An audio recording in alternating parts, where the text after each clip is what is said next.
Hi, I'm Krista West. I am the designer behind Avlea folk embroidery, and this is another episode of FlossTube. So before I get started, I just want to remind you all the places to find me. You can find me on Instagram at Krista M. West, as well as this YouTube channel, which you've probably already found if you're watching me. And you can also find me on Facebook at Avlea Folk Embroidery. And then if you want to hear all the latest and greatest, sign up for the emails at www.avlea, that's AVLEA.life. That's when I send out discount codes and new releases and just whatever's new in the world of Avlea. And I try to keep it to just 2 or 3 emails a month because I don't like to overwhelm people. So, oh my word, I have so much to share with you today. Whew! Let's hope we can get through this in a reasonable amount of time because there's a lot. So first off, I want to thank you everybody who wished me well on the birth of our first granddaughter. That was, oh my word, so amazing. And that's why I actually haven't FlossTubed for the last few weeks as I've been up helping my daughter with her first baby, which has been just an incredible blessing and an honor, and it's just been amazing.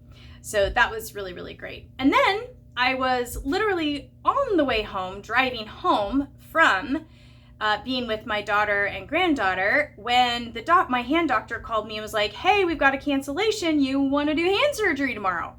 And I was like, oh my word, that was kind of not the thing that I really had on my to-do list for this past week, but I have been waiting to get in for trigger finger surgery for a while now because of surgical supply delays due to COVID. So I went in for hand surgery last week, which was pretty exciting. It actually all turned out great. And I already have so much more mobility in my finger. I mean, it's just amazing. The big bandage is off, and now I'm just down to carefully placed band-aids. I still have stitches that have to come out, but it's incredible. I'm actually back to stitching with my right hand index finger, and I haven't actually been able to stitch with this finger for probably 6 months or more. I've stitched with my other finger, and I've taught myself to stitch left-handed and all sorts of things, but I'm really happy to be back to stitching with my right hand. It's super exciting. So because of all of that, because I haven't been around FlossTube for the last few weeks, I do have a lot to share with you. So the first thing that I'm excited to share with you today is, actually one thing before I get to the other thing that I was going to share that just occurred to me.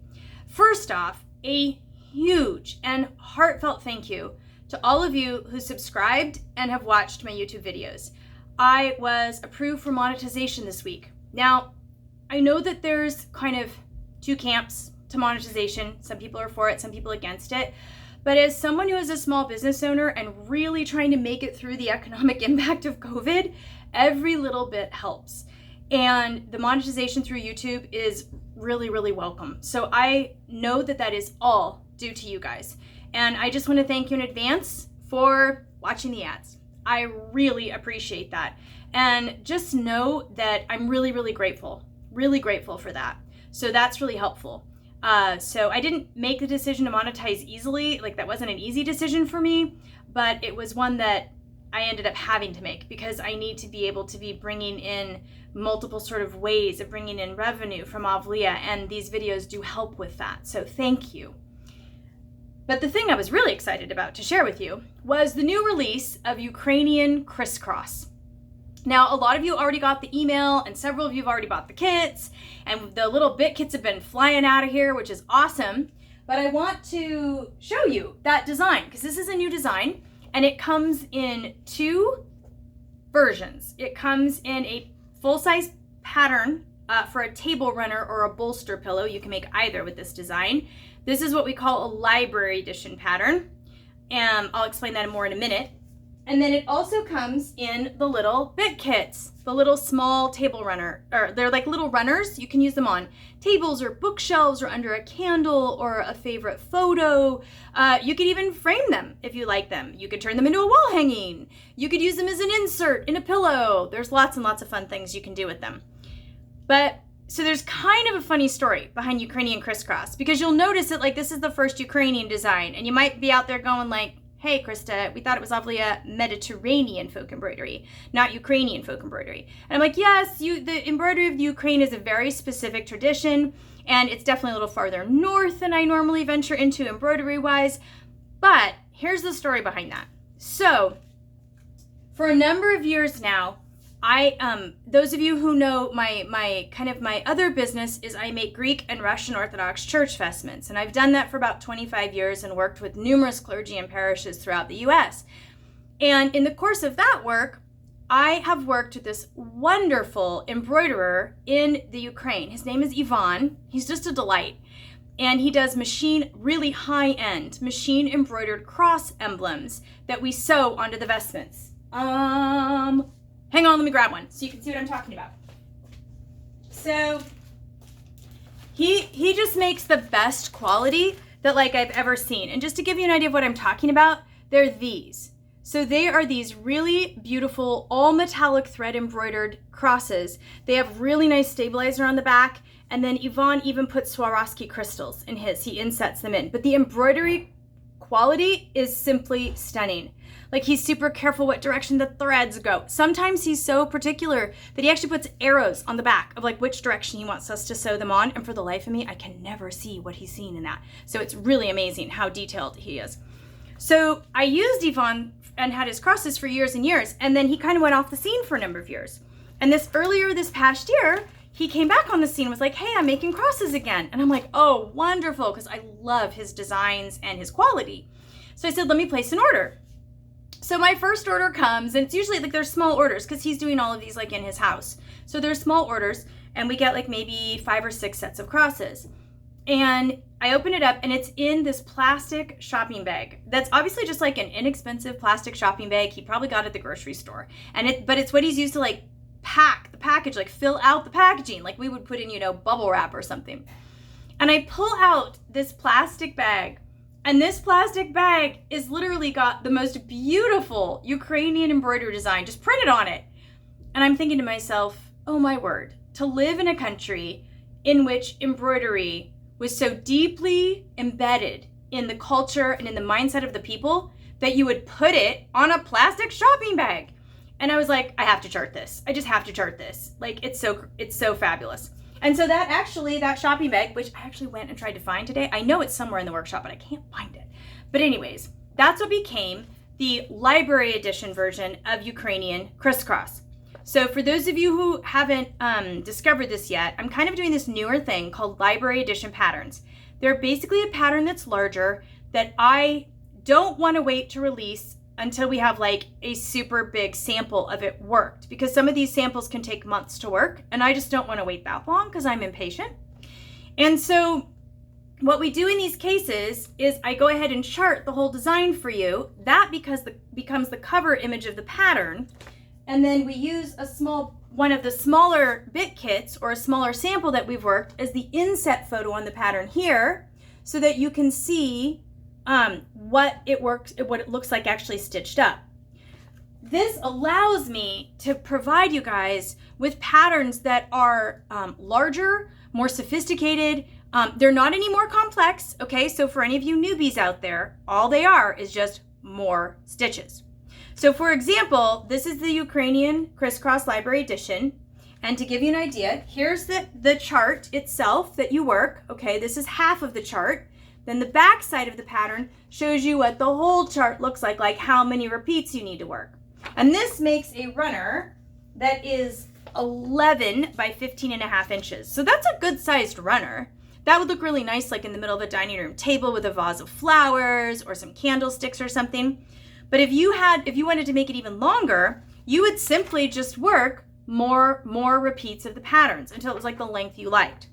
So this way I can get these larger designs out and continue to add to the offerings at Avlea's website, but without having to wait months and months until a great big huge sample piece is stitched. So that's the Ukrainian Crisscross Library Edition and the bit kits. Now the bit kits are on 30 count Mikini. Mikini, I'm sure I've explained this before, but it is a 100% mercerized cotton fabric. It's a counted thread fabric. It's very traditional.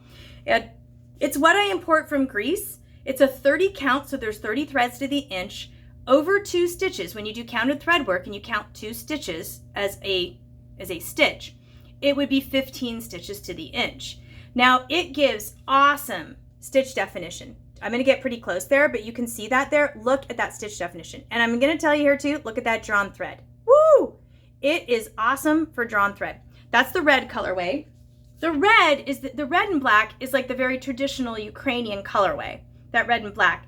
But the day I laid all this out to start putting together the sample kit to stitch, I happened to have my blue cone sitting there next to it, my 806 Wedgwood blue, which is one of my faves, as you all know by now, I bet you do.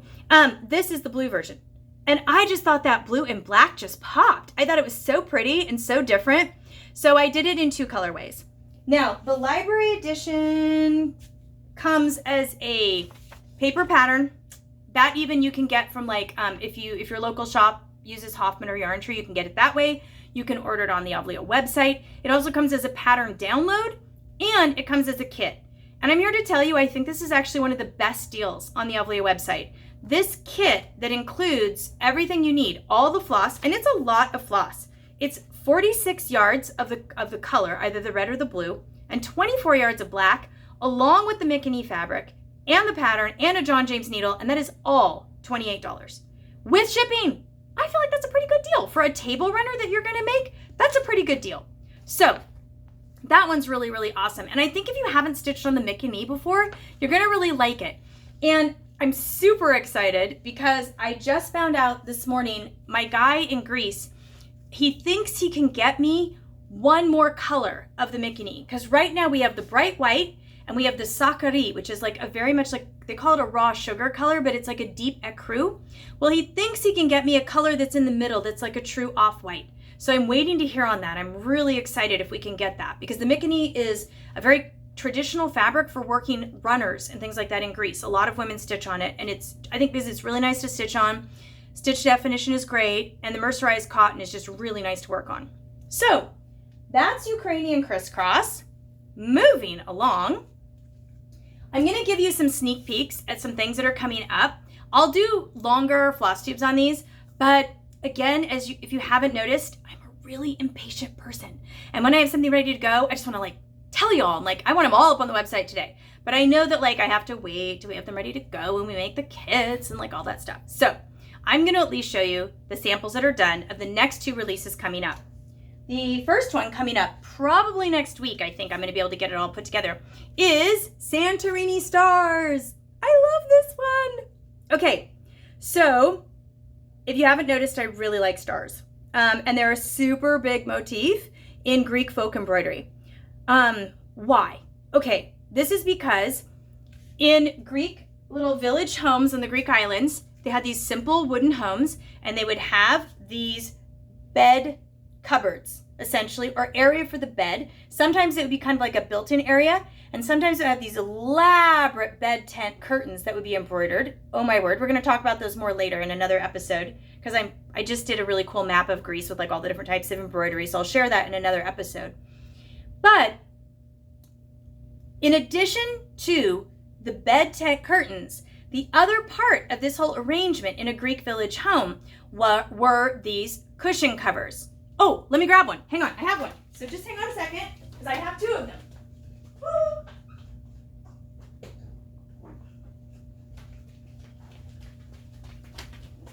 Okay, I should definitely be like way more ready with my props when I'm doing this, but it did just occur to me that these were sitting right over here.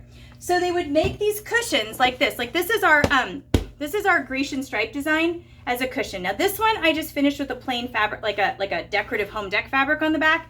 But this is the cushion. But the way that these would have been done in a Greek home is, if you can imagine it, they would have these stacks of all these cushions like this, lined up. Let me see if I can show you. Sitting in the corner of the bed. And so you can imagine if you had something like this here, this kind of a design sitting here, and this was on the corner, you would see these stacks with all these beautiful borders like peeping out from the pillows. And then the center of the pillow was not always, didn't always have a design. They were oftentimes just a border. I mean, there are all over designs too, like these kind, definitely. But these border cushions are really common. So Santorini stars is one that's from around the Skiros region in the Sporades island grouping. And these sorts of border designs, really common. Well, I'll do a floss tip on this when we get here, but coloration, super fun. And this one is actually coming in a multi-size pattern, and I'm also putting together cushion back kits. So I'm putting together basically Kona cotton, which is 100% quilting cotton, pre-stitched for those of you who don't have a sewing machine, but want to finish your embroidery into a cushion cover. I'll do a whole separate thing on those when they're ready to go, but that will be an upgrade option on these. So if you want to, so that allows you with this, with the Santorini stars, you're going to be able to make this into a beautiful like flat table mat. You know, you can put on your table with flowers or a candle or something, or a pumpkin this time of year. Or you can turn it into a cushion cover by using the very simple envelope back system, which I'll show you. And we'll have that kit where basically the backing is totally ready made and ready to go for you. And all you have to do is like stitch it to the front and then turn it inside out and you've got a cushion cover. So that's coming soon too. Like I told you, it's been busy around here. Now, the other one that I'm super excited about and is also a star is Star of Skiros. This design I'm excited about. Isn't that gorgeous? Oh my word. So this sort of like, I'm gonna actually hold it this way so I can talk about it a little bit easier. This sort of diamond design like this, okay, with, and this is actually called formerly called an octagram. An octagram is an like an 8-sided thing. Like an octagram is like a 8-pointed star. And then this one though is so cool because there's just layer upon layer upon layer going on in here. And you've got the 8-pointed star, and then you've got like the little diamonds here. You've got the little central motif going on. You've got it sitting in a diamond, and then you've got this fabulous sawtooth edging. And then a little tiny mini border. So this one is also gonna be a multi-size pattern. It's gonna actually be available as a table runner like this, and then also as a border style all the way around, both a large and a small border that can be used just like the Santorini stars. This one, I just feel like I nailed it. Like color-wise, what I did, these designs are often done in red and black. And what I have noticed on the Avlea site is that not all of you guys really love the whole red and black thing. Me, it's my jam. I love it. I love that drama. But it's not for everybody because I think it doesn't always like go with your houses, which I totally get. So on this one, I wanted to do something a little different. And so what I did is I switched out the terracotta red for a brighter coral. It's the 347 DMC coral. And then I took the black, the 310 black, that's really traditional for this, and I subbed it out for the 317 pewter gray. And it just looks modern and fresh and awesome, and I got really good pictures of it, and I'm so excited about it. So this will be out soon too, another few weeks. So, moving along. What else is new here in the workshop? Okay, so the other great thing that happened, like I said, very busy here, is I recently procured 4 new Prica pieces. Now, for those of you who haven't heard that word before, a Prica is essentially a Greek woman's hope chest. And it's where women of her family will embroider items for her and then they give them to her when she's married. And it isn't a custom that's like so much followed as much anymore, but definitely like at its heyday in like especially like even up through like the 70s, 80s, in Greece. And so women were still making like these beautiful table runners and stuff. And I found these online and I was so excited to get them because they're actually from a family, I think in Ohio, and they wanted to find a new home for them. And they really give a great example of showing how these sorts of embroideries, like the kind of designs we have in Avlea, were actually used in modern Greek homes in the last 50 to say 70 years. So I wanted to show you some of these because it's really exciting. So the first one that is just so unique, I love this design, is this incredible sort of almost like mid-century modern leaf design. I'll get up close. I mean, it just almost has like a Dr. Seuss quality to it. Like it's so vibrant and I love the colors. Check out those colors. There's like pinks with like the chartreusey green. The other thing that's really cool is notice the size. This kind of table runner size, really common. This one's actually quite large, I would say. But these sorts of table runners, very common all throughout Greece, used in Greek homes. The other thing that's distinctive about this one is notice how it's got this really cool diamond border here on the ends, which is just really cool. And they've worked it here, they've worked it in, and then they've taken it here and worked it in. And this solves the problem of making it exactly perfectly match in the center. You just don't work it. You just leave a space of it, which I think is kind of cool. And then this one also has really pretty kind of gimp passementerie trim on the edges, which is also something you'll see on vintage Greek textiles. So this one I'm thinking, oh yeah, we got to do this one as a design because those leaves are just so cheery and vibrant and cool. And you really only are using about 4 colors, which is kind of cool. The next one is a really nice square piece. I've actually seen this pattern, but I had never seen it worked. But this is a really beautiful design, and it's square. This one's about not quite 36 inches. It's maybe about 34 by 34, and it has these beautiful birds. I'll see if I can get close and show you. This is on something like a Mickey, but it's aged. So here's the bird. You can kind of see that motif. Isn't that fab? And look at the use of both cross stitch and straight stitch, or outline stitch, also known as back stitching, just to create incredible intricacy. That's something I like to do in a lot of my designs. And like, check out these corners are super cool where they've worked those little back stitch flowers. Just love those. So that's another one that I think is just really gorgeous. Really kind of a light, airy a design that has just this really fabulous sort of both airy and yet intricate feel to it. And again, a very understated color palette, but beautiful, beautiful kind of like full finished outcome. Really nice. Now, the next one that I just fell in love with, this was actually the first one that caught my eye because it's so sweet and cute. It's this fabulous little pink number. Now look at this gal. She's just adorable. This is technically not all cross stitch. There is, actually, this one's not cross stitch really at all. It is worked on something like a Mickey. It's very close to a Mickey. And this is actually worked with a lot. It's worked with like 1 strand of 6-strand embroidery floss and pearl cotton. So let me get up close to that and show you that.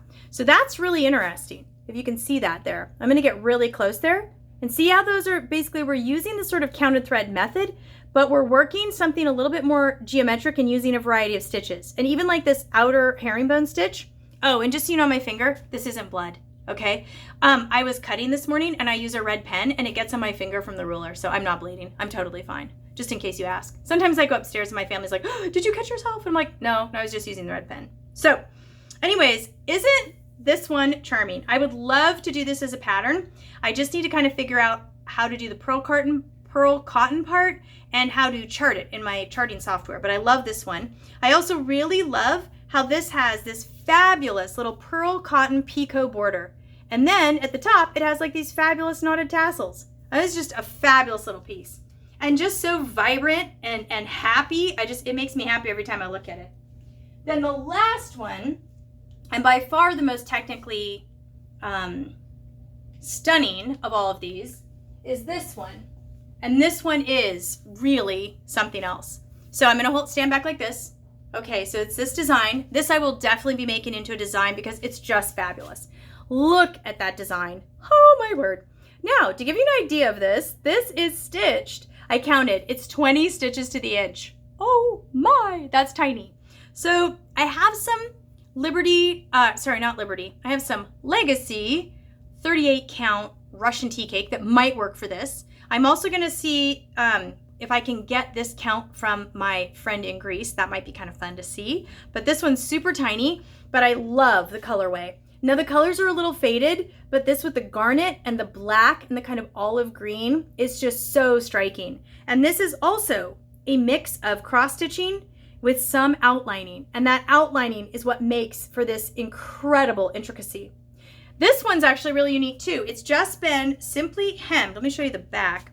It's actually been hemmed under the fringe. So what they did on this one is they actually turned the raw edge of the fabric to the front side, and then they put the passementerie on it and the fringe. And this is like kind of real old metallic fringe.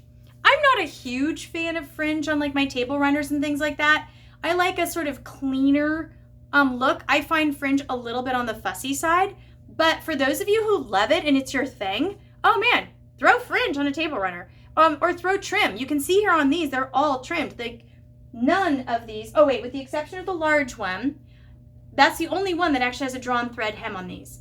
And this one's kind of cool too, because this one is the large one, and then it comes with 2 little guys. I don't know what these were for. Probably like to sit under lamps, like on little end tables. You could just totally see that. So cute, so fab. I love this design. It's kind of like my new crush right now. So I have it like sitting right in the workshop where I can see it all the time. And I was actually thinking I'm probably gonna like put one of these on my desk so I can totally admire it every day. So that's like all the new stuff in the workshop. Now, for those of you who have tuned in, you know that I've been doing a lot. The whole first part of FlossTube is all on stitching. And then the second part, I like try to address some sort of topic that's come up either in Instagram questions or Facebook or whatever.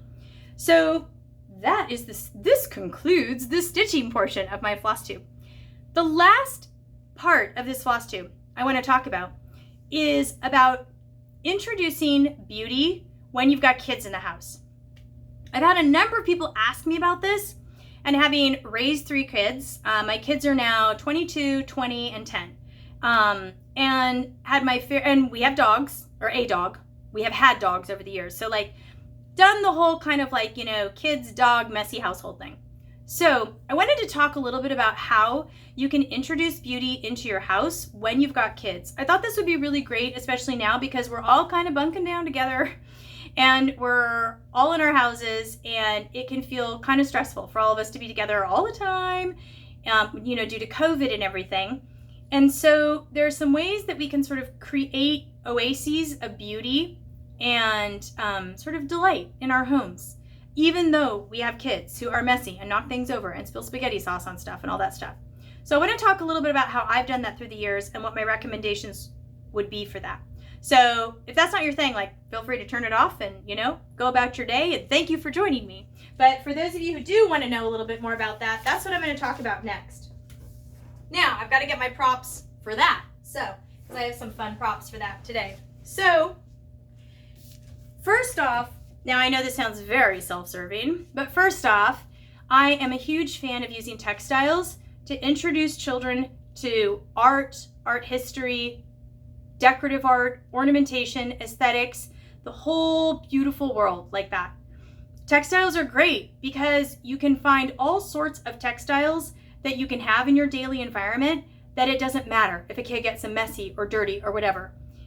Whereas there's not too many oil paintings or glass vases or Chinese ceramics that you can have that are going to be really easy to have with kids around.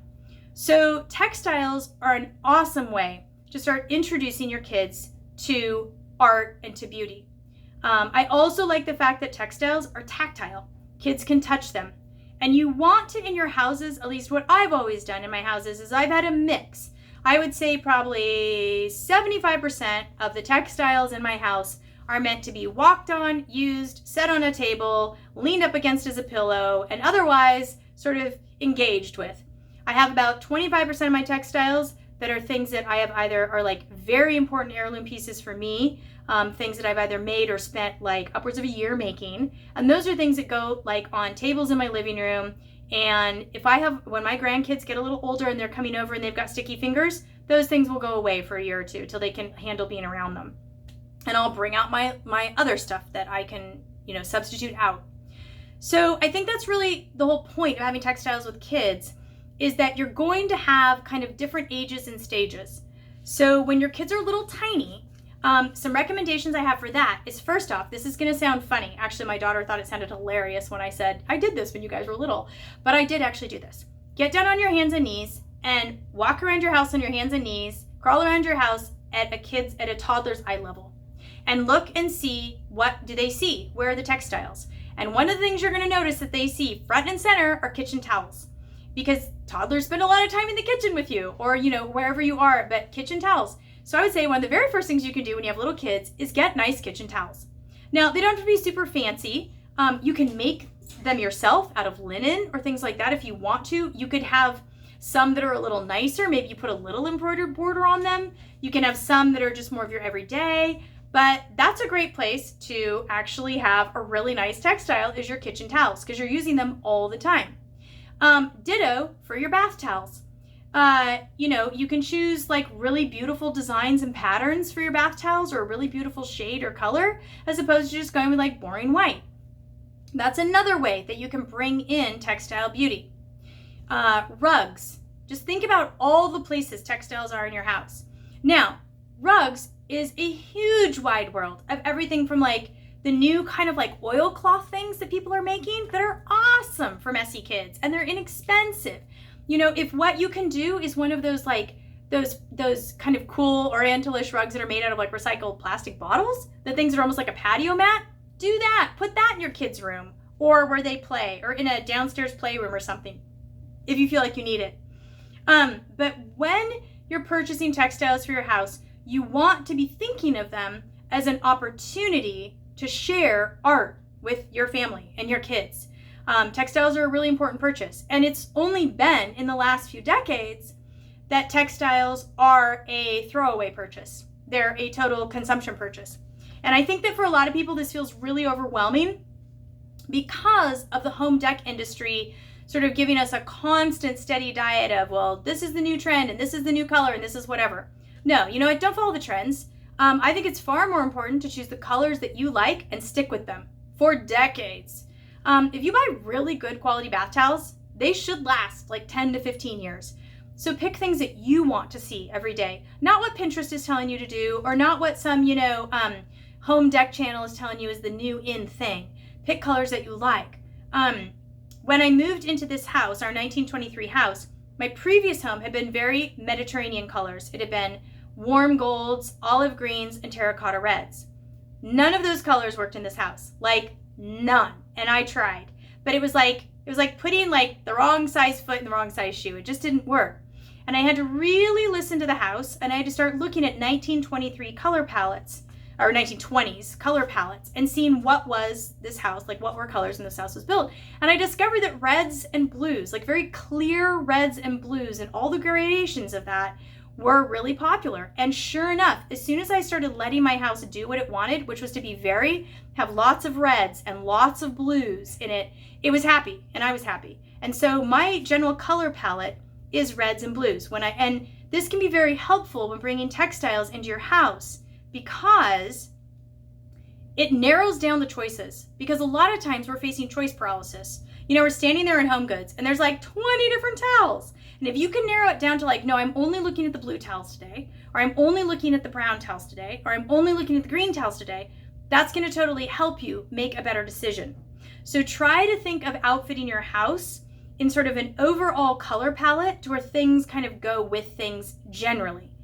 It also creates a calming influence in your house to kind of stick to a more or less kind of master color palette. Okay, so that's one of the things you can do to sort of introduce your kids to textiles. Now, there's some other things that you can do that are a little bit more practical. And, so the kitchen towel thing. Yeah, like this is my favorite kitchen towel. I actually bought it from a weaver, and it's the most expensive kitchen towel I've ever bought in my life. I paid $50 for it. It's hand woven linen. And you know what? I've had it for 2 years. We use it like every week, and it still looks awesome because it's linen. It washes great. And judging from the way it looks, I'm going to have this for another 10 years. And this has been like $50 a happy for me every time I see it. It's the one I put out when I have company. So, maybe what you do is you invest in one really nice kitchen towel for like when company comes over, or once a week when you clean your house or whatever. And then you like get the like kind of bright colored ones from Trader Joe's that are inexpensive and use those, the other days or something. That's an option. The other thing with kids that I did with my kids, is another great way to introduce them to beauty is to give them squares of hemmed fabric. So now this is Old Faithful, okay? So I'm going to step back so you can see this. This is a 1 yard piece of cotton fabric. It's just cotton quilting fabric. I think I paid $6 or $7 for it. You can see it's just got a really sweet little design on it of little lemons or little berries. I think it's berries and flowers. This piece of fabric that I just did a simple doubled hem on, nothing fancy, has actually been in our family now for about 18 years. I made this when my older girls were little because they wanted a tablecloth for when they played tea set. And I watched after that for years as they used this simple yard piece of cloth in a million different ways. Oh my word. They'd use it as a rug. They pretended it was a magic carpet. They would put it around their heads and pretend it was a kerchief. They would dress up it. They would put their babies in it, and they would strap their babies on themselves, and they would use it to make forts. So if you want to look for a really easy, inexpensive way to bring a lot of textile kind of beauty to your kids, get yourself to a quilting store or even Goodwill. You'd be amazed what you can find in the fabric section in Goodwill or thrift stores. and just hem some simple 1-yard pieces and give them these. You can get fancy and give them linen, or you can even give them silk. I have done that with my kids when I've had silk scraps from my vestment business, and those are fun too. But you really, for durability and kind of just the huge amount of colors and patterns and historic reproduction things that are out there, you can't beat plain old quilting cotton. So that's another thing that I would recommend if you have little kids. For those of you who don't have kids, or your kids are grown up but you love to sew, this is like one of the most awesome Christmas or birthday gifts. Make a stack of 3 or 4 or 5 of these and give them to your favorite little kid. Oh my gosh, they will totally thank you. Along those lines, forts. Let them build forts. Let them grab blankets and build forts, because every time they're doing that, they're interacting with textiles and they're having that tactile experience, and they're feeling what a heavier blanket feels like or a lighter blanket feels like. So forts are a huge thing in our house. Of course, we always had a lot of fabric in our house, but definitely forts. I would comb thrift stores and garage sales for old sheets, and I would set those aside, and my girls knew that that was like their pile of sheets that they could use for building forts outside or in the living room in the winter or whatever. So that's another great way you can let them kind of experience beauty. Oh boy, if you can find those old printed sheets, some of those can be super fun. Along those lines, like forts, blankets, etc., just to give you an example of this, this is actually like it's like a little sort of blankety thing, and I recently got this at Home Goods. I paid I think I paid $14 for it, and as you can see, it's really beautiful. Actually, it's part of why I bought it, because I just loved it. It had this kind of almost like Indian Persian design on it. And this is another thing that, like, when my daughter used it all summer long, we laid it out as a picnic blanket. And so every time she's out there just hanging out with her friends having a picnic, she's also seen like this beautiful textile. So this is another way you can do that. And there's a lot of these out there right now. This kind of Turkish towel kind of blanket thing right now is really big. That's another thing you can do. Say your kids love to watch TV in the evening and eat popcorn, and they make a mess. Lay down one of these. They're sitting on essentially their own beautiful sort of version of a rug without it having to be your nice rug. So I'm going to look at the other thing too is pillows. Now, obviously, I'm a fan of pillows. I'm not like crazy wild about pillows. Like, I don't have like gazillions of them, but I do really like a good pillow. I like to like snuggle a pillow, when I'm taking a nap or when I'm sick or whatever, when I'm watching TV. Now, I really like just simple, plain envelope style pillows. This is just a machine embroidered linen. I actually bought it in New York. I actually have some more of it, so if anybody's interested, let me know. I still have some of this by the yard. But it's really beautiful. It's actually just an embroidered linen. It wasn't super expensive, and I just made really simple Velcro back. In fact, the Velcro is even out here. Pillow covers. Really simple. They can be taken off and washed. That's really important.